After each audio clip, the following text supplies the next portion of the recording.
और उस्मान तारिक अच्छी बॉलिंग ना करे तो आप तो 200 से ऊपर टप जाना था, मैं आपको ऑनेस्टली बता रहा हूँ। ये चीज़ें वो लैक कर रही हैं, लेकिन फिर भी मैं वो नहीं करता।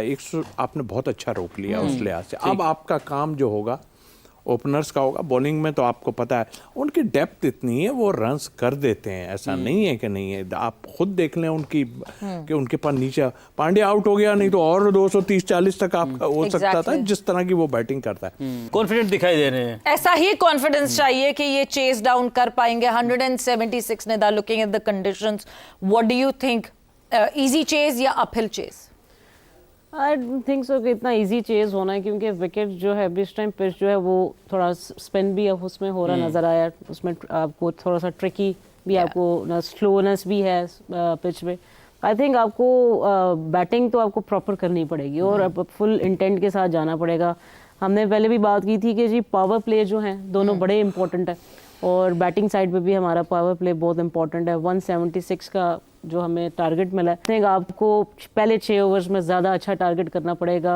आपको अच्छा टोटल यहाँ पे 6 ओवर्स पर लगाना पड़ेगा, तो सो दैट कि आप अगले 15-14 ओवर्स में आप वो कवर कर सकें। अभी जो हमने बॉलिंग की है उस लिहाज से अगर देखा जाए तो वो आप वाली बात है कि 200+ रन्स जा रहे थे जी। लेकिन हमारे स्पिनर्स ने, स्पेशली 2 स्पिनर्स साइम ने और उस्मान तारिक ने बहुत अच्छा कमबैक करवाया। और बाकी हमारे स्पिनर्स ऑफ कलर्स नजर आए, ऑफलाइन नजर आए, मुझे बहुत ज़्यादा मुंह पे भी बॉलिंग की है। अब ये क्या रीज़न है? यही सवाल है कि अगर साइम अयूब जो कि पार्ट टाइम जिनको पहले कहते थे, अब तो ऑलराउंडर वो बन गए हैं, लेकिन वो बहुत नपीतुली बड़ी ज़बरदस्त बॉलिंग कर रहे हैं। सेट बैटर्स को उन्होंने आउट किया और अच्छी विकेट्स ली, गेंदबाजी भी ओवरऑल स्पेल बहुत अच्छा था उनका। जो आपके फुल टाइम बॉलर्स हैं, अब शादाब को अगर बॉलिंग में मार पड़ जाए तो कहते हैं बैटिंग की वजह से टीम में है, और बैटिंग में फेल हो जाए तो बॉलिंग की वजह से टीम में है। फील्डिंग में भी बुरा किया। तो देखें, अगर हमने 176 तक 75 तक उन्हें रोका है, जैसे पहली विकेट गिरी थी अभिषेक शर्मा की, तो हम ये भी तो उस टाइम पे माइंड बना लेते हैं कि हम 150 से 60 तक रोक सकते हैं, जैसी विकेट है ये। बिल्कुल सही बात है कि हमने जब पहली विकेट जो आपकी हम जिसकी बहुत ज़्यादा बात कर रहे थे, अभिषेक शर्मा के आपके स्ट्राइकर हैं और अब ये एक्स्ट्रा हो जाएगा, बहुत बड़े स्कोर हो जाएंगे, तो हमने तो उनकी विकेट ले ली। उसके बाद आपका सलमान आगा को आई थिंक आपको कंटिन्यू ज़्यादा करना चाहिए था। जहाँ पे आपके 2 ओवर्स इतने अच्छे आपके गुजरे हैं, तो आई थिंक एक आधा ओवर से और आपको फ़र्क नहीं पड़ा। लेग स्पिनर्स का मेरा ख्याल है कि जो हमने प्लान सोचा हुआ था अगेंस्ट लेफ्टी बैटर्स, वो उन्होंने प्रॉपर एग्जीक्यूट नहीं किया। जो हम सोच रहे थे शायद गुगलीज हमें नज़र आएंगी ज़्यादातर, या फ्लैटर बॉल थोड़ा मजीद करते, तो आई थिंक हम ये जितने हमें स्कोर ऊपर से पड़ गए वो इतने ना पड़ते। तो आई थिंक ये जो है आपको प्लान को एग्जीक्यूट करना बड़ा इंपॉर्टेंट है ऐसे इंपॉर्टेंट मैचेस में। अभी ये कि हमारे पास ऑप्शन सिर्फ एक ही है कि हम बैटर्स सारे जाएं और ये वाला टारगेट चेस करके, तो विन हमारी ऐसे ही। और विन के लिए आपको ज़रूरी है कि आपने अटैक भी करना है, आपने एग्रेसिव भी खेलना है और आपने रिस्क भी लेना है, और जहाँ पे आपको डॉट बॉल्स कम करने हैं। तो ये सारी वो चीजें जो कि बड़ी मुश्किल लगती है कि डॉट बॉल्स कम खेलने, बिकॉज डॉट बॉल्स का रेशो जिस तेजी से पाकिस्तान टीम के लिए बार बार बढ़ रहा है और बार बार डिस्कस हो रहा है, ये एक बहुत बड़ा इशू है। बट तौसीफ साहब, एक चीज, जब बॉलिंग की जाती है, जैसे हम बैटिंग में पेयर्स देखते हैं, वैसे बॉलिंग में भी जब पेयर्स में बॉलिंग हो रही होती है तो बॉलिंग का एक अपना इम्पैक्ट पड़ता है। मगर आज हमने पाकिस्तान की बॉलिंग में लगातार ऐसे देखा कि अगर एक ओवर में किसी बॉलर ने प्रेशर बिल्ड किया है तो दूसरे ही ओवर में बॉलर ने प्रेशर रिलीज बॉल पे बिल्कुल ठीक कहा आपने। और दूसरा ये कि आपने शॉर्ट बॉलिंग बहुत की है, जैसा कि अभी निदा कह रही थी कि टर्न हो रहा था। मुझे कोई बहुत बड़ा इन लोगों के हाथों में टर्न नजर नहीं आया। आप अगर किसी का होने लगे तो आप कहेंगे हो देखो पिच खराब हो गई है, कुछ भी नहीं हुआ, पिच ठीक था। आपको क्या, आप टर्न तो करो बॉल को। स्पिनर का काम क्या है? अगर टर्न नहीं कर सकते हो, अगर, और ये तो करता ही करता है रिस्ट स्पिनर, किसी भी हाल में आप करो, ये तो करता है।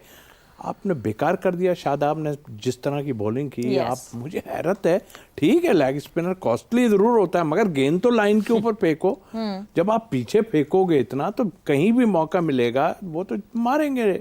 तो आई थिंक मेरा ख्याल है अप टू द मार्क नहीं था, सीधी ऑनेस्टली। और ये देखना पड़ेगा, आज से नहीं कर रहे हैं हम, तो इतना बोल बोल के थक गए, मगर ऐसी चीजें आड़े आ जाती हैं बीच में, किस वक्त हम तो बोल देते हैं इसमें कोई नहीं, लेकिन गलत नहीं बोलते ना हम। जो चीज हो रही है उस पर बात करेंगे ना। बिल्कुल गलत कर रहे हैं आप तो मैं गलत कहूंगा, बिल्कुल ये भी गलत कहेंगी जो गलत हुआ है। मगर उसको डिफेंड हम नहीं कर सकते। तो सी भाई, अगर हमने यहाँ पर जोर का जोर पे बैठकर ये सवाल अगर हम कर रहे हैं कि जी अगर लेफ्ट हैंडेड बैटर्स हैं और आप जो लेग ब्रेक बॉलर्स हैं वो गुगली की तरफ चले जाए, शायद भाई से सवाल हुआ, आपसे भी बात हुई है, तो टीम मैनेजमेंट वहाँ पर बैठी क्या सोच रही है? कप्तान कोच भी जो है वो जो ड्रिंक्स ब्रेक थी उसमें आए, तो क्या प्लान दिया गया है कि एक भी गुगली हमने नहीं देखी लेग ब्रेक बॉलर्स ने लेफ्ट हैंडेड बैटर्स को? देखिए, बाहर से अगर कोच आन के आपको कहे ना, एक प्लान देता है ना, आप इतने सालों से खेल रहे हो, आपको नहीं पता क्या करना है, कहाँ पे क्या करना है, तो क्यों नहीं की? क्या लग समझ? अब ये हैरत है ना मुझे, यही तो मैं कह रहा हूँ। आप किसको इसका दोष दें? आप टीम बनाते हैं तब हम देखते हैं लैक है उसमें, हम जब पोलिंग करवाते हैं उसमें हमें आता है, फिर हम बैटिंग जब करते हैं ना उसमें भी बैटिंग ऑर्डर में प्रॉब्लम होती है। तो ये नहीं कि चेज नहीं हो सकता, आप जीत भी जाएंगे इंशाल्लाह, ऐसा कुछ नहीं है बहुत इंशाल्लाह। लेकिन ये चीजें कौन खत्म करेगा? किसी के जू नहीं रेंगती। अगर बात भी कोई कर रहा है, हमें कोई 1940 का प्लेयर थोड़ी है हमने अगर इंग्लिश इसमें नहीं खेली, अगर इंटरनेशनल, तो हमने कराची में बहुत 2020 खेली, हमें पता है इसका क्या वो होता है। और बात कर रहे हैं हम, कोई बाहर से आन के नहीं बैठ गए जिसको पता ही नहीं है, हमें सब पता है। लेकिन मैं ऑनेस्टली बोलूं कि अफसोस होता है, अफसोस ये होता है कि हम बोल रहे हैं कि भाई ये नहीं है, ये नहीं है, चलो कभी हम गलत भी होते हैं, लेकिन हर दफा हम ही सही होते हैं, आप सही नहीं होते हैं। तो आप क्यों इस चीज को वो नहीं करते? कभी उस्मान खान के लिए कोच बोलना शुरू कर देता, और मैं किसी के कहने से आप करोगे यार? बिल्कुल। आप देखो, आप शायद आप एज ए ऑलराउंडर, आप यू आर बॉलर यार, ऑनेस्टली आप बॉलर हैं, आप हमें आपसे बॉलिंग चाहिए, हमें बैटिंग नहीं चाहिए भाई, अभी ना करो आप जी, ये ना करो। फिर मतलब आई मीन अफसोस होता है, कुछ ऐसा हाश निकल जाता है। फर्क मुझे तो कोई नहीं पड़ेगा, लेकिन ये हमें सबको सोचना है, ये कंट्री की टीम है, कोई ऐसी घर की टीम नहीं बनाई हुई हमने किसी ने। तो हम तो जो देखेंगे वही बोलेंगे ना, हम ये थोड़ी बोलेंगे कि नहीं उसने बहुत अच्छा एक ओवर किया 17 रन का है, हम कहेंगे अच्छा बॉलर। बिल्कुल तो उसकी 3-4 बॉलों पे डिस्कस करेंगे कि ये कौन सी बॉल थी। और फिर आपका वो जो मेन बॉलर है जिसने 24 रन, नहीं वो अबरार तो नवाज नहीं, वो अपना जिससे डरे हुए थे वो ना, अच्छा, उस्मान तारिक, उसको लास्ट में छठा बॉलर लेके आया। बिल्कुल, आप ये देखें जरा, उसमें 10वें ओवर के बाद डैमेज हो चुका था। मतलब उसको रोक के किसके लिए?